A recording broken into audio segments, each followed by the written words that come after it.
The IROC Series, the International Race of Champions, or whatever they call it. I don't know. Hardcore racing fans will remember the IROC Series.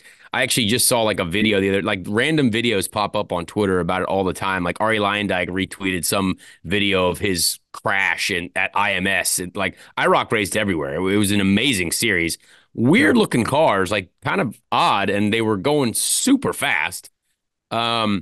But yeah, interesting to see that has kind of been revitalized by Ray Evernham. Obviously, Ray Evernham was a part of the SRX series and is now not. So I hope that this doesn't take away from the SRX, or I don't know, because IROC is essentially, well, the SRX was created to be like IROC. So if IROC then comes back, I don't know how that's going to work. Because I enjoy the SRX series. I think it's a great series. And I've clearly been a part of it on the commentary side, right? But and I'm sitting, at the past champion's house, Marco's house. So just interested to see. I don't think there's enough room in the lake for both of the boats, the SRX boat and the IROC boat. But Ray Evernham's a very smart man, so I don't want to throw that under the bus at all. I would be excited. More racing. More races of champions? I don't know.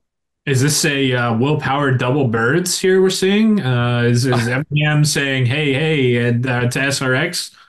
I don't know. It does seem like, I don't know what happened on the internal side between Ray Evernham and the SRX folks. I love the SRX group. They're a great group. But, I mean, I hope that both succeed or something happens and it's all great, because I don't want to see SRX go away. I think that's been so much fun.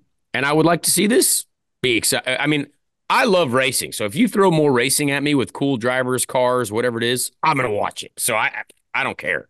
For sure. Yeah. More for us to, convince them. But what, like, out of my ignorance, who would potentially, who would be some names possibly that we would see?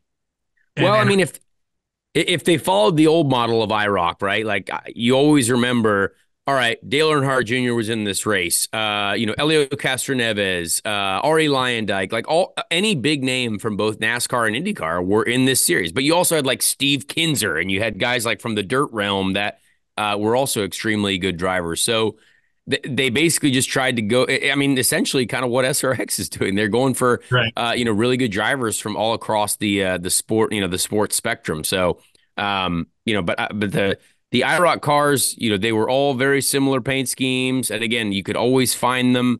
They weren't covered in logos really as much as I remember, but I enjoyed watching the IROC races. I thought they were very cool. They raced at IMS, so it was easy to find them.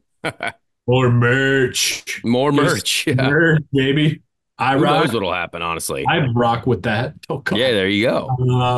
IROC. Well, it's something to keep an eye on, obviously.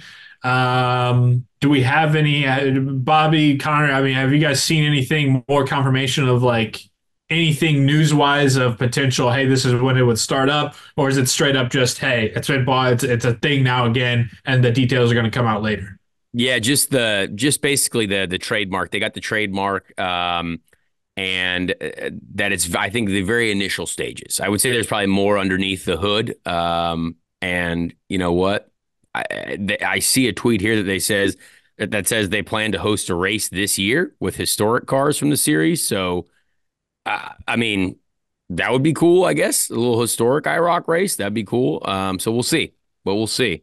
So yeah, that was an interesting thing to talk about this morning. I think people that are maybe new race fans probably don't know what that is, but wanted to let people know that, hey, if you like Superstar Racing Series, or if you like seeing your favorite drivers from all across the series compete, well, you might have another way to do it. So